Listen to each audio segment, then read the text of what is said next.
karena kaki saya udah menua lebih cepat dari umur saya. Jadi kadangkala saya akan merasa nyeri dikit gitu ya, dan saya butuh untuk duduk saudara-saudara ya. Pertama udah lama banget saya nggak ke gereja ini saudara-saudara. Dulu gereja Anda kecil, sekarang gereja Anda udah kayak mall gitu ya. Bahkan mungkin lebih megah daripada mall yang ada di kota Makassar ini. Nama saya Wahyu Pramudia saudara-saudara. Anda boleh manggil saya Kak, Pak, tapi Tante nggak boleh ya gitu ya. Anda tahu nama tengah saya itu yang kemudian jadi nama akun saya pendeta jemaat, udah 20 tahun ini saya melayani sebagai pendeta jemaat di GKI Ngagel, Surabaya. WP itu nama panggung saya, bukan nama beneran. Ceritanya saudara-saudara, hampir 20 tahun yang lalu ketika saya pertama kali melayani di radio, rekan siaran saya berkata begini, Pak, kalau pakai nama Wahyu kurang keren ya.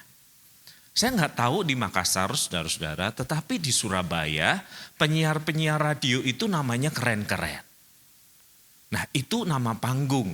Nama panggung itu berbeda sama nama KTP. Jadi ketika dia bilang gitu, Wahyu kayaknya kurang keren ya. Saya setuju saudara-saudara. Soalnya kalau saya boleh flashback gitu ya. Nama Wahyu ini kan diberikan ayah saya tanpa persetujuan saya, saudara-saudara. Dan nama Wahyu di Jawa ini kan nama pasaran banget. Tukang cukur namanya Wahyu, orang jual nasi namanya Wahyu, depot apapun banyak yang pakai nama Wahyu. Itu pasaran banget.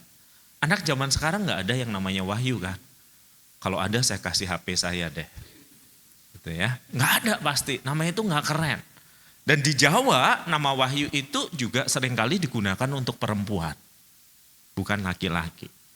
Jadi nasib saya kurang baik ya saudara-saudara, udah namanya pasaran, seringkali dikira perempuan. Jadi di camp-camp nasional yang sebelum ada media sosial itu, seringkali kan kita harus ngecek gitu ya di papan gitu ya. Anda sekamar dengan siapa gitu ya. Saya udah sering ngecek di daerah kamar pria, nama saya nggak ditemukan. Saya ketemu di daerah list nama kamar perempuan. Saya lihat di atas ada Stella, Wati, Sinta, Wahyu Pramudia. Jadi saya saudara-saudara angkat koper saya dan saya ketok itu kamar. Terdengar suara perempuan, masuk saja, kami semua sudah di sini, gitu ya. Saya ketok lagi, saya kan sopan, tapi saya nggak ngomong apa-apa. Lalu terdengar suara perempuan yang lain, kamu pasti Wahyu ya, jangan ragu-ragu, masuk saja. Mendengar jawaban yang kedua, saya buka pintu. Dan ketika saya buka pintu, melangkah satu langkah masuk, mereka semua berteriak, "Hah!" Mereka memeluk bantal, mereka membuka selimut, karena mereka cuma pakai baby doll. Dan mereka berteriak, "Kenapa kamu di sini?" Dan saya bilang, "Kamu tadi nyuruh saya masuk, jangan ragu-ragu. Ini untuk perempuan." Saya bilang saya juga untuk perempuan kok. Kami keberatan kamu di sini. Tenang aja, saya nggak keberatan. Jadi karena tempat tidur di camp itu kayak susun, saya ambil yang paling pojok dan saya bilang saya di sini aja ya. Saya diem saudara-saudara duduk di situ, sementara mereka bingung. Langsung menelpon panitia gitu ya, sibuk sana sini, saya mah tenang aja saudara-saudara. Lalu mereka berkata begini, sebaiknya kamu keluar deh. Saya bilang enggak, yang tertulis biarlah tetap tertulis. Tenang aja, saya enggak terganggu kok sama kalian. Nah karena sering udah namanya pasaran, sering dikira perempuan, kemudian saya memilih nama panggung WP, saudara-saudara ya di radio, dan kemudian saya dikenal dengan sebutan pendeta WP. Ini akun saya @pdtwp di Instagram. Kalau yang pakai nama lengkap saya yang lebih banyak followernya itu akun relasi, tapi saya udah nggak ngurusin itu lagi. Nah, mari kita mulai percakapan ini saudara-saudara dengan sebuah pengalaman. Bentar, saya mau tanya dulu. Ada yang pernah mencoba bunuh diri enggak? Berhasil? Ya kalau berhasil enggak di sini Pak gitu ya. Belum ya? Belum pernah ada yang mencoba bunuh diri ya? Belum ya? Oke, let me tell you a story. Bentar. Anak ini saya temukan di pinggir jalan saudara-saudara, waktu saya pelayanan di sebuah kota kecil. Jadi rambutnya gondrong, banyak tato di dalam tubuhnya, dan ketika saya temukan di pinggir jalan, dia berkata dia udah biasa keluar masuk penjara. Dia pegang gitarnya, kadang-kadang dia ngamen untuk hidup, kadang-kadang dia ngelakuin hal-hal yang gak kamu bayangkan. Jadi saya temukan dia ketika saya berjalan bersama satu orang yang saya muridkan. Dia di pinggir jalan, dia nunduk, wajahnya kelihatan sedih, gak berdaya. Dan dia memanggil saya, entah kenapa, bukan dengan sebutan Wahyu karena dia belum kenal saya. Dia manggil saya Jack. Jack, kamu pendeta ya? Waktu itu belum pendeta, saya bilang saya bukan pendeta, saya bekerja di gereja sebagai penginjil. Lalu dia bilang gini, saya bosan dengan hidup saya boleh ikut kamu enggak? Saya bilang oke, ikut saya, enggak apa-apa. Saya tinggal di gereja saudara-saudara dan ada satu ruangan aktivis untuk pemuda remaja yang orang tuh anak-anak suka tidur di situ. Kalau dekor, kalau punya masalah, kalau nggak punya makan, suka tidur di situ. Jadi dia tidur di situ. Nah suatu pagi saya menemukan dia sedang main gitar. Dan suaranya keren banget. Kan saya belum kenal anak ini siapa kan. Namanya saja saya nggak tahu nama lengkapnya. Saya cuma tahu nama panggilannya. Lalu saya tanya, suaramu kok bagus banget ya? Dia diam lalu dia ketawa. Saya udah bertahun-tahun ngeband, saya pernah dapat penghargaan sebagai vokalis terbaik. Keren suaranya. Lalu dia cerita tentang hidupnya yang buruk lagi, dan ringkas cerita kami muridkan dia. Dan dia bertobat, percaya Yesus, nangis-nangis, dan kami muridkan dia. Karena suaranya bagus, kita suruh dia mimpin pujian. Jadi dia belajar lagu-lagu Kristen, dia mimpin pujian dengan gitar dan keren. Benar. Pertobatan itu mengubah hatinya. Wajahnya sih tetap serem ya. Tato di mana-mana. Kalau dia masuk ruangan ini, ibadah gelap, dompet hilang, Anda pasti ngeliat dia. Pasti. Tampangnya kriminal banget. Tetapi hatinya udah diubah oleh Tuhan. Nah karena dia sering ikut saya pelayanan, terus dia bilang ke saya gini, Jack, boleh nggak saya buatin lagu kalau altar call? Jadi kalau altar call nanti saya yang nyanyi lagu buatan saya sendiri. Keren saudara-saudara. Saya ajak dia pelayanan, dia nyanyi lagu buatannya sendiri. Sebelumnya dia sharing hidupnya. Bahwa dia sudah hilang, dia ditemukan oleh anugerah Tuhan, dia sudah melakukan banyak dosa tetapi kasih Tuhan besar atas hidupnya. Ya, tiap kali dia muncul, saya bilang sama mereka, tenang, dompet Anda aman, HP Anda aman. Dia sudah jinak. Ya, penampilannya aja nggak berubah, casingnya tetap, hatinya yang berubah. Di suatu Sabtu dia seperti ini, dia memimpin pujian dan saya berkhotbah. Semuanya nampak biasa-biasa saja. Tetapi Senin pagi itu terdengar suara ketokan di tempat saya tinggal. Jack, keluar Jack, keluar, cepet Jack, cepet.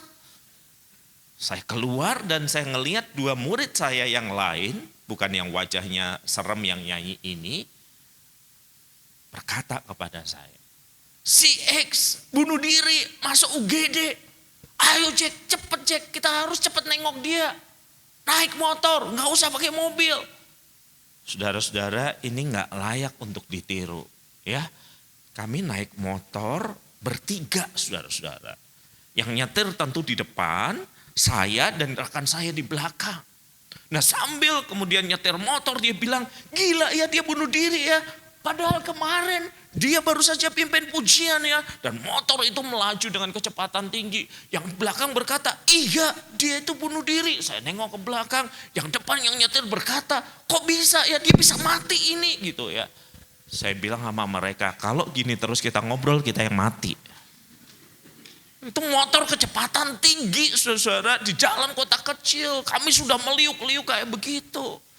Dan sampailah kami ke rumah sakit dan ketika pertama kali masuk ke rumah sakit, perawatnya berkata kepada saya gini, ini temannya Bapak.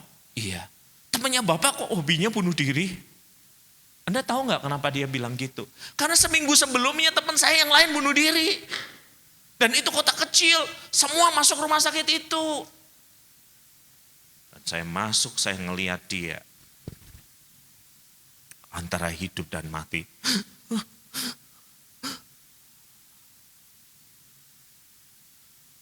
Sabtu yang lalu dia masih mimpin pujian. Senin dia bunuh diri.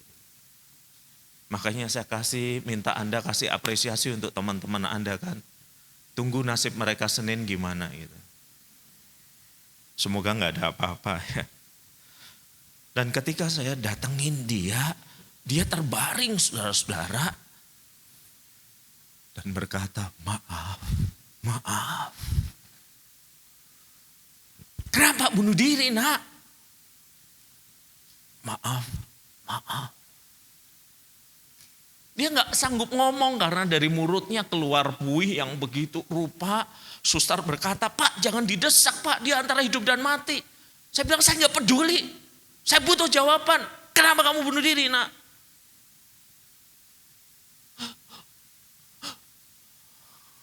Lalu temannya berbisik, patah hati Pak dia. Ya elah, wajah aja kayak preman. Tetapi hatinya kayak Hello Kitty. Saya bilang, kamu nak bunuh diri karena kamu dipatahin hatimu sama pacarmu.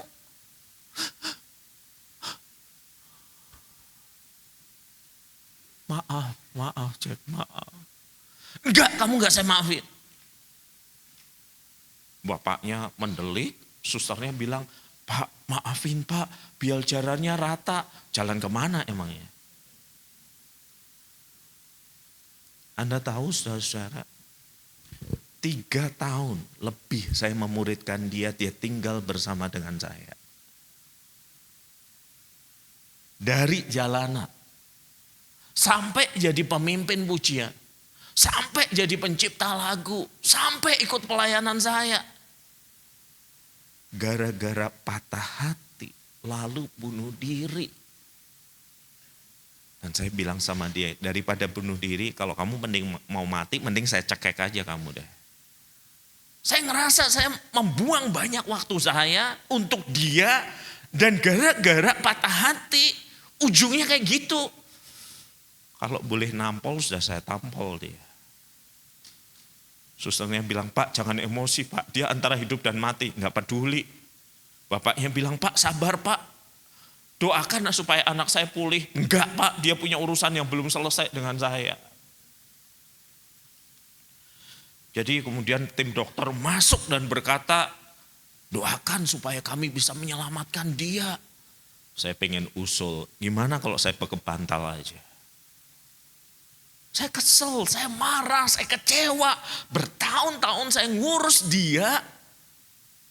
Gara-gara satu problem dia bunuh diri. Wajah boleh preman, tetapi hati bisa jadi Hello Kitty. Saya tuh belajar saudara-saudara kenapa orang tuh bunuh diri ya.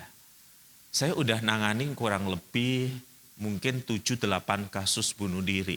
Dari berbagai usia. Nah saya simpulin saudara-saudara, orang bunuh diri karena ada sebuah tekanan di dalam jiwa mereka. Ada kegelisahan yang tidak tuntas di dalam diri mereka. Kegelisahan atau tekanan itu karena apa sih? Karena putus asa. Dipatahin hati, bunuh diri. Gak dapat beasiswa ke luar negeri, memikirkan untuk bunuh diri. Problem rumah tangga papa mama nggak selesai, mau bercerai, putus asa, bunuh diri. Ada tekanan sosial dan emosional, dibully tanpa habis dari lingkungan, dikata-katain tertentu, jadi pengen mati. Kenapa orang bunuh diri? Karena rasa sepi. Dan kalau saya bercakap kepada mereka yang bunuh diri dan gagal, mereka berkata begini, Pak, detik terakhir sebelum saya memutuskan bunuh diri itu, begitu kata seorang pemuda, saya tiba-tiba ngerasa situasi hening, kedap. Saya tidak bisa mendengar suara apapun selain suara hati saya yang berkata, mati saja, kamu udah lelah, kamu udah capek. Lalu segera saya samber obat-obatan, Pak, saya telan 20 obat supaya saya mati. Besok paginya saya masih terbangun. Pak WP tahu kenapa? Karena yang saya samber obat yang salah. Yang saya telan 20 biji itu Bodrexin, Pak. Tahu ya Bodrexin ya? Obat flu untuk anak-anak itu loh, rasa jeruk itu loh. Makanya saya tidur doang dan besoknya nggak mati. Tapi saya paham benar itu ketika dia berkata, tiba-tiba terasa sunyi dan hanya mendengar suara, aku capek, aku pengen mati. Rasa sepi.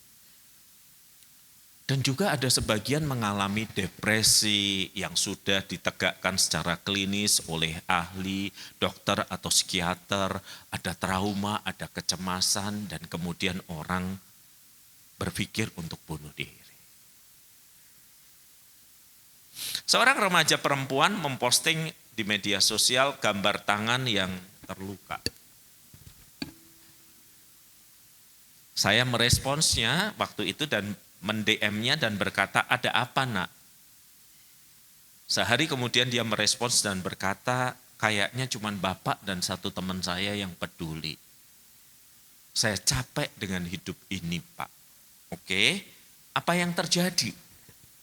Saya sudah bertunangan dengan pacar saya dan kami memang salah.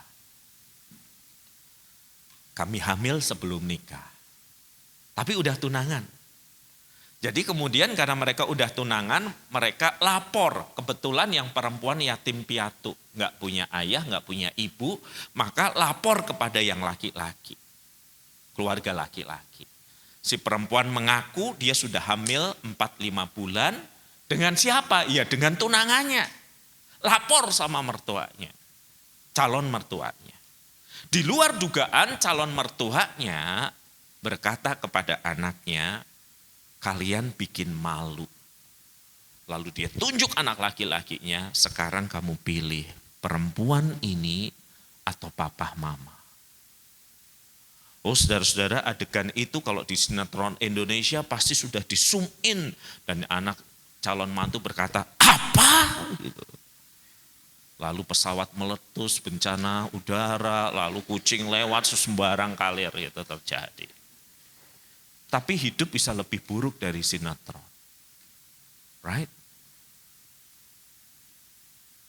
Dan dia berkata, hari itu Pak, tunangan yang sudah menghamili saya berkata kepada saya, sorry, kita nggak bisa lanjut.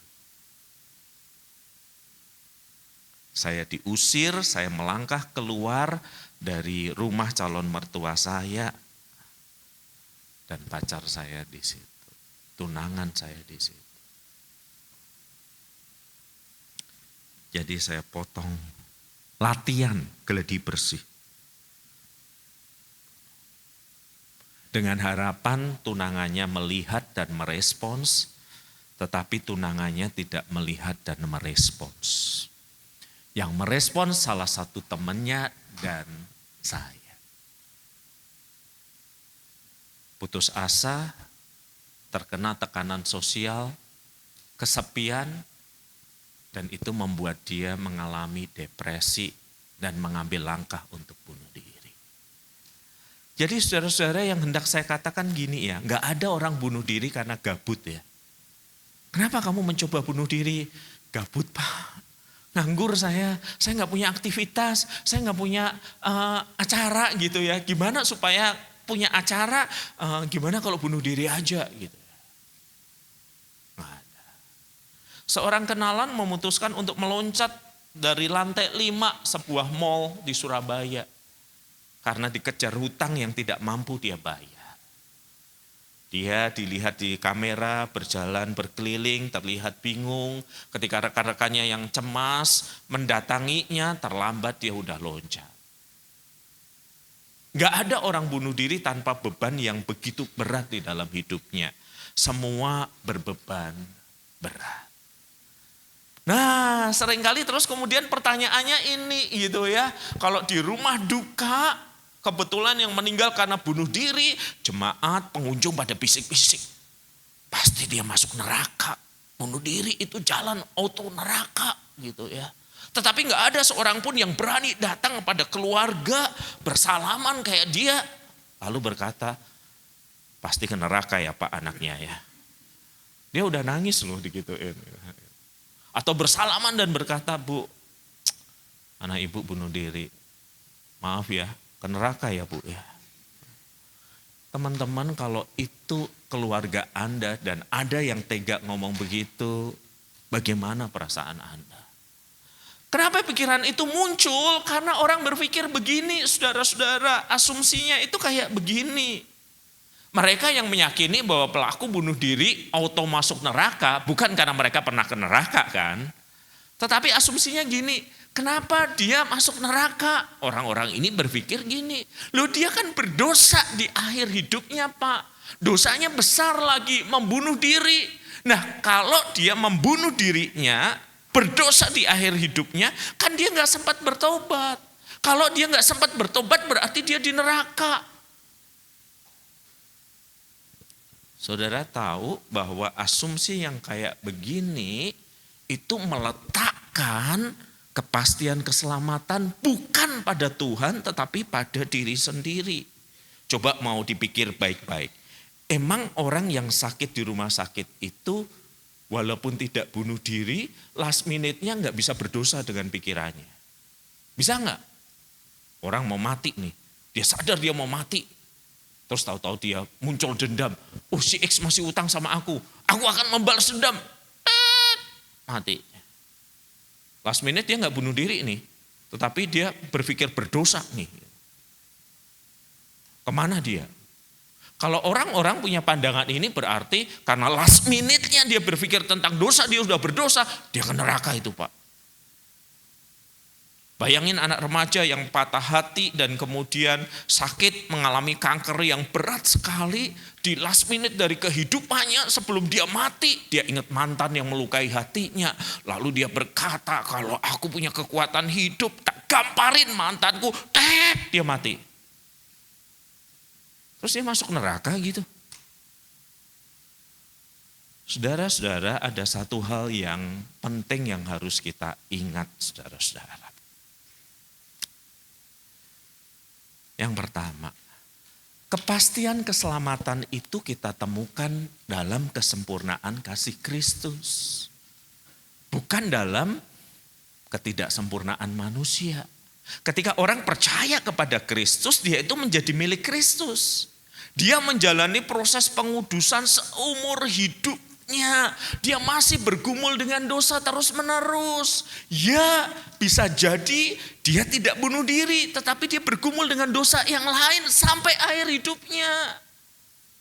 Kalau dia didiskualifikasi berdasarkan perbuatan di akhir hidupnya, maka keselamatan itu tidak punya kesempurnaannya. Keselamatan itu punya kesempurnaannya karena seperti kata firman Tuhan, tidak ada yang bisa memisahkan kita dari kasih Kristus. Kita ini akan terus bergumul dengan dosa walaupun kita tidak bunuh diri sampai akhir kita. Sampai akhir kehidupan kita. Jadi orang yang mengatakan ini pasti auto masuk neraka. Dia meyakini keselamatan yang didasarkan pada perbuatan manusia, sedangkan Alkitab mengajar kita pada keselamatan yang didasarkan pada kasih Kristus. Dan yang kedua, pengorbanan Kristus itu sekali untuk selama-lamanya. Makanya Kristus berkata, sudah selesai, sudah genap. Dosa masa lalu, dosa masa kini, dosa masa depan, Kristus sudah selesaikan. Jadi ini jaminan keselamatan. Tetapi saya tahu apa yang ada di dalam pikiranmu. Kalau begitu Pak, saya berdosa saja. Ketika anak saya remaja, anak saya bertanya begini. Anak saya dua-duanya laki-laki. Banyak jemaat saya berkata, Pak anaknya kok ganteng-ganteng ya? Saya bilang sama mereka, buah jatuh tidak jauh dari pasar. Nah ketika anak saya remaja dia nanya, Pak gimana cara motong kumis ya? Aku gak suka timbul kumis. Oh saya beritahu anak, nah ini shaving foam, biar lemes dulu. Ini cutter pemotong kumis ya nak, Gillette ya. Pakai gitu, Papa ajarin caranya. Setelah saya ajarin dia praktek. Selesai dia berkata, kalau sampai terluka gimana Pak? Nah ini di laci kamar mandi ada betadin nak. Tetesin aja betadin. Rasanya akan sepedih ditinggalkan oleh pacarmu. Ces gitu. Tapi sembuh nak, pasti. Jangan khawatir. Nah bayangin ya, saya ajarin anak saya gitu. Oh jadi kalau sampai terluka sudah ada obatnya, betadin. Pintar nak. Bayangin kalau suatu kali saya menemukan anak saya pagi-pagi dia pakai shaving foam, dia ambil itu pisau cukur lalu dia sembarangan sampai berdarah menetes-netes gitu ya. Terus saya tanya, nak kenapa nak kok sampai berdarah menetes-netes? Lalu anak saya bilang gini, tenang Pak, ada betadin. Waras enggak anak saya? Enggak. Hanya karena penebusan Kristus itu sempurna. Bukan berarti kamu boleh terus-menerus berdosa. Karena berdosa itu ada konsekuensinya, ada akibatnya.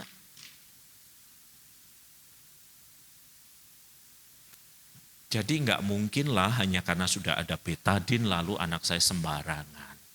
Kita juga kayak begitu, kita yakin kesempurnaan penebusan Kristus. Bukan berarti boleh sembarangan ngerusak hidupmu, seenakmu untuk bunuh diri. Bukan itu. Tetapi ketika orang mengambil langkah yang drastis dan dramatis kita tahu. Gak ada yang bisa memisahkan termasuk kematian dari kasih Kristus. Dan bunuh diri adalah dosa, jelas karena dia melanggar perintah Allah, jangan membunuh. Tapi yang dicatat di dalam Alkitab, dosa yang tidak terampuni cuma satu. Menghujat Roh Kudus, yaitu menolak pekerjaan kesaksian Roh Kudus untuk percaya kepada Yesus Kristus selaku Tuhan dan Juru Selamat. Jadi kalau orang selalu kepo, Pak, yang bunuh diri pasti masuk neraka ya? Saya jawabannya begini. Coba kamu lihat deh, dia ke situ enggak? Saya bilang pertanyaan ini ditanyakan di dalam situasi berduka, kurang empati. Apalagi kalau keyakinan di baliknya adalah bahwa keselamatan itu ditentukan oleh manusia. Kita belajar dari Alkitab yang pertama tadi, kesempurnaan kasih Kristuslah yang menjadi dasar keselamatan kita. Tuhan mengampuni dosa masa lalu, masa kini, dan masa depan. Karya Kristus sudah genap. Dan satu-satunya dosa yang tak terampuni adalah menghujat Roh Kudus. Yaitu menolak percaya kepada Kristus. Pak, kalau gitu saya boleh dong bunuh diri? Nah, let me tell you a story. Di Alkitab ada banyak tokoh yang pengen mati. Elia, Yeremia, Paulus, semua mengeluhkan tentang hidupnya yang berat. Dan tidak ada satupun yang kepadanya Tuhan berkata, oh mau mati? Yuk sini yuk. Kamu tahu caranya lah, kamu udah gede kok. Enggak. Allah tidak mengabulkan permintaan mereka untuk mati. Mati dan hidup adalah hak Allah, tidak boleh direbut dari tangannya. Kadang saya bayangin ya, kalau saya harus memimpin kedukaan orang yang bunuh diri. Saya di sini nih, ini jenazahnya. Semua orang tahu dia bunuh diri. Sebagai pendeta apa yang saya katakan? Saudara-saudara, sore hari ini kita berkumpul di depan tubuh jenazah saudara Y yang sudah hancur lebur mukanya. Nggak percaya lihat deh.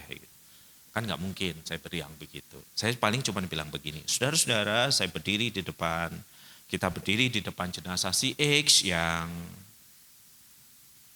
telah dipanggil Tuhan. Itu saya tahu Tuhan bisa kemudian bertanya kepada saya gini, enggak saya belum manggil kok. Nah terus kalimat yang tepat apa? Saya berdiri di hadapan tubuh jenazah X yang sudah memanggilkan dirinya sendiri. Kok enggak enak? Saya mau bilang apa sih saudara-saudara? Bunuh diri mungkin mengakhiri masalahmu, tetapi mengawali masalah orang lain. Yang kedua, mengapa bunuh diri tidak boleh menjadi pilihan? Alkitab mengatakan Kristus datang untuk membawa hidup dalam segala kelimpahannya. Kristus menebus kita dan kita malah menghancurkan hidup kita. Itu bukan pilihan yang menghargai penebusan Kristus. Terampuni iya, tetapi pasti melukai hatinya.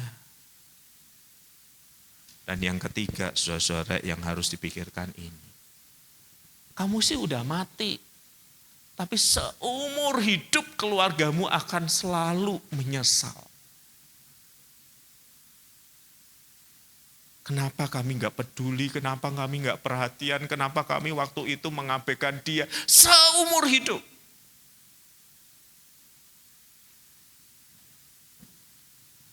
Anda dengarkan berita apa yang terjadi di Surabaya, di salah satu universitas swasta ternama, ketika seorang anak dan anak seorang hamba Tuhan menulis terima kasih dan kemudian dia loncat. Saya datang di acara kedukaan itu karena sang hamba Tuhan ini teman saya. Teman saya. Saya salaman dengan si bapak. Saya nggak bisa ngomong apa-apa. Si ibu terus menangis. Dan saya tahu sampai akhir kehidupan mereka, mereka selalu akan bertanya kenapa. Dengan rasa bersalah yang dalam. Makanya boleh saya bilang, bunuh diri itu pilihan yang paling egois. Kamu mengakhiri hidupmu, orang lain memulai rasa bersalah sepanjang waktu. Don't do that. Masih ingat kisah yang wajahnya preman hatinya Hello Kitty? Jadi saya berdiri di situ sampai sebelum tim dokter berupaya. Dia berkata, maafkan aku Jack, maafkan aku. Enggak. Kamu harus ampuni aku supaya jalanku rata. Enggak. Kamu enggak mengasihi aku, aku kecewa. Kamu akhirnya bunuh diri. Dia makin, kami keluar, tim dokter masuk. Keluarganya berkata, Pak, maafkan dia, ampuni dia. Enggak. Saya bilang, Bapak enggak merasa bersalah, Kalau sampai anak saya enggak tertolong, Pak, kami akan bersalah seumur hidup kami.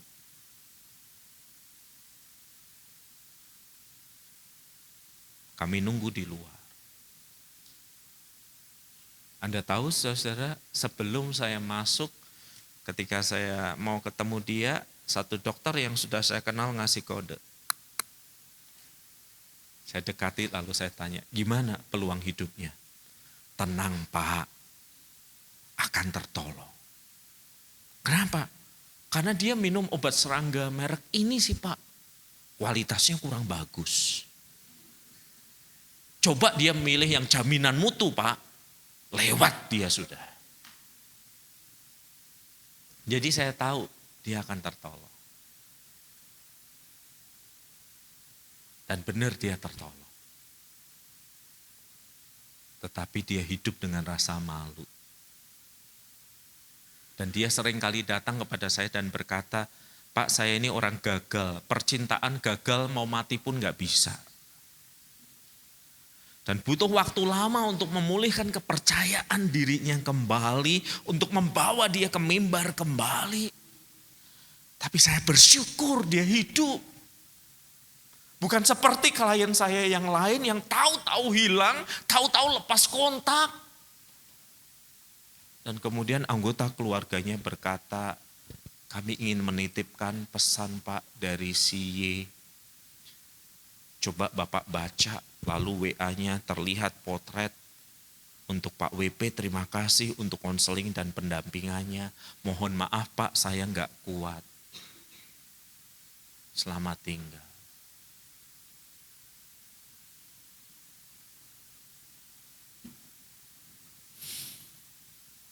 Jangan pernah berpikir untuk melakukan ini. Karena itu, mari kita lakukan ABC ini. Amati temanmu, amati karena peduli. Dia kayaknya murung ya. Dia kayaknya gak biasa ya. Kayaknya dia ada pergumulan ya. Oh kayaknya di medsos kok dia postingnya kayak begini ya. Itu amati temanmu, lalu kemudian bicaralah dari hati ke hati. Kalau sampai ada satu orang memutuskan bunuh diri, itu komunitasnya harus merasa bersalah bahwa kami nggak memperhatikan dia, bahwa kami nggak menengok dia, bahwa kami nggak peduli sama dia. Dan kemudian carilah pertolongan lebih lanjut. Dan jangan pernah meremehkan sebuah simptom, sebuah gejala sekalipun. Jangan pernah berkata, dia caper aja sih Pak, dia nggak benar-benar mau bunuh diri. No, kalau orang sudah berpikir untuk melakukannya, terbaca di media sosial, kamu tahu kamu mesti menghubungi orang yang lebih senior, yang lebih tua untuk kemudian cari tahu. Nah sebelum kita bertanya jawab, kembali soal perempuan yang hamil itu ya. Kemudian kami ketemu, dia cerita, jadi dia posisinya hamil 45 bulan, tunangannya gak mau menikahin dia. Hilang lama gak ada di medsos. Suatu kali saya ngelihat dia posting status, haleluya, puji Tuhan, beban terangkat. Nah, gunakan imajinasimu. Kira-kira dia habis apa ya nulis itu ya? Coba deh pikir deh. Dia hamil, tunangannya memutuskan dia, gak ada yang peduli sama dia, kecuali satu teman dan pendeta ini. Terus suatu kali dia menulis, haleluya, puji Tuhan, beban terangkat. Kira-kira yang ada di pikiranmu apa? Dia ngapain? Ya, dia ngapain? Bukan dia bunuh diri ya, dia nulis status itu siapa gitu kan. Pasti yang ada di pikiran kita, dia menggugurkan kandungannya. Betul? Saya juga mikir gitu. Jadi saya bilang, nak, kita mesti ketemu nih. Ada apa? Sehari kemudian dia jawab, kemudian kami ketemu. Apa maksudmu menulis haleluya puji Tuhan berkat beban terangkat? Kamu gak gugurin kandungan kan? Lalu dia ngasih lihat, ini loh Pak perutnya masih gede kan? Terus apa maksudmu? Kamu gak mencoba bunuh diri lagi kan? Loh ini kan saya Pak, bukan penampakan kan? Jadi maksudmu beban terlepas gimana? Pak WP masih ingat waktu kita ketemu dan saya bilang cuman Pak WP dan satu teman yang peduli. Iya, lalu dia diam, lalu dia tersenyum, lalu berkata, satu orang yang peduli itu mantan saya Pak. Terus kami ketemu. Terus saya ceritain. Dan di hari di mana saya menulis haleluya puji Tuhan beban terangkat adalah hari di mana mantan saya berkata, ya sudah, kamu menikah aja dengan saya. Nah, Makanya pelajaran moralnya jangan putuskan kontak dengan mantan. Nggak perlu saling ngeblok. Nggak perlu. Nggak perlu. Dan benar mantannya menikahi dia. Dengan tahu semua kondisinya. Dan saya pengen bertanya sama mantannya, terbuat dari apa hatimu? Waktu berjalan, lalu dia mengirim potret di WA saya. Dia punya satu anak, dia punya anak kedua, lalu dia menulis satu kalimat yang gak pernah saya lupain. Terima kasih Pak WP untuk peduli sama saya. Saya bersyukur saya tidak jadi bunuh diri. Dan tiap kali saya ke kotanya mereka menjamu saya, mereka mengajak saya menikmati makanan dan berulang kali dia mengatakan kalimat yang sama. Syukur puji Tuhan saya enggak memutuskan untuk bunuh diri. Terima kasih Pak WP mau peduli dan lebih daripada itu terima kasih untuk suami saya yang mulia banget hatinya. Coba dia bunuh diri, gak akan ada happy ending. Bunuh diri selalu akan menghasilkan sad ending dan rasa bersalah seumur hidup dari orang terdekat. Jangan pernah berpikir untuk bunuh diri.